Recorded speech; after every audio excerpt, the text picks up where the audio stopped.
London. Reuters. Britain's Carillion collapsed on Monday after its banks lost faith in the construction and services company, forcing the government to step in to guarantee major public works contracts. Workers at Carillion look out of a window after the company went into liquidation, in Wolverhampton, Britain, January 15, 2018. Reuters. Darren Staples. In one of the biggest British corporate failures in recent years, Carillion went into compulsory liquidation after costly contract delays and a slump in new business left it swamped by debt and pensions liabilities of around £1.5 billion.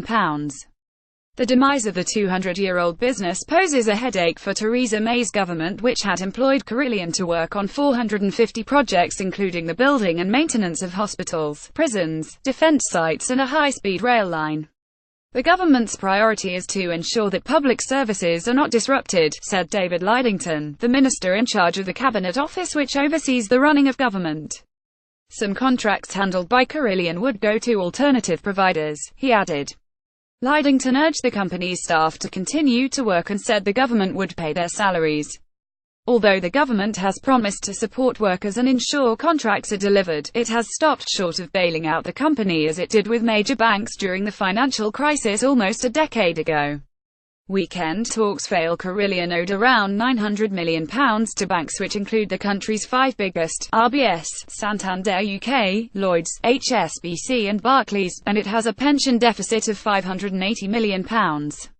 In recent days we have been unable to secure the funding to support our business plan and it is therefore with the deepest regret that we have arrived at this decision, Chairman Philip Green said. This is a very sad day for Carillion, for our colleagues, suppliers and customers that we have been proud to serve over many years. Employing 43,000 people around the world, including 20,000 in Britain, Carillion has been fighting for survival since July when it revealed it was losing cash on several projects and had written down the value of its contract book by £845 million. With banks refusing to accept the group's latest attempt to restructure, May's senior ministers met around the clock in recent days, under pressure from the opposition Labour Party and unions not to use taxpayer money to prop up the failing company.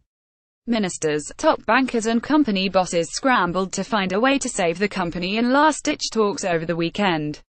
But Carillion announced its own compulsory liquidation just over an hour before the London Stock Exchange opened on Monday.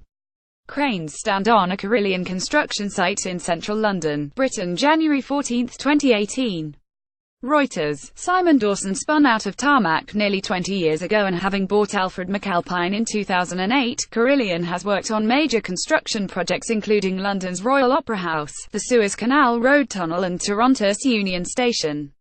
In July last year, a week after its initial profit warning, it was named as one of the contractors on Britain's new high-speed 2 rail line, a flagship project that will better connect London with the north of England. At its headquarters in Wolverhampton, central England, a handful of workers could be seen holding meetings. Shares in rival businesses such as G4S, Interserve, Balfour Beatty and Kia Group advanced on hopes they would pick up some additional work. Cranes stand on a Carillion construction site in central London, Britain, January 14, 2018. Reuters. Simon Dawson, however, Balfour, which worked with Carillion on 3 British road projects, said the collapse would probably cost it between £35 and £45 million. The company's collapse comes at a difficult time for May, who is trying to negotiate Britain's exit from the European Union. The opposition Labour Party questioned why May's government continued to award contracts to Carillion despite its profit warnings and questioned why Britain had handed over so much of its public service work to private companies. This company issued 3 profit warnings in the last 6 months, yet despite those profit warnings the government continued to award government contracts to this company, Labour's business spokeswoman Rebecca Long-Bailey told BBC TV. We're asking for an investigation into the government conduct of this matter. Many of Britain's service providers have been hit in recent years after they took on work during the financial crisis at low prices for long-running, fixed-price contracts. The contracts left little room for delay or failure and have led to problems for groups including Capita, Mighty and Interserve. Taxpayers cannot be expected to bail out a private sector company, Lidington said. All employees should keep coming to work, you will continue to get paid.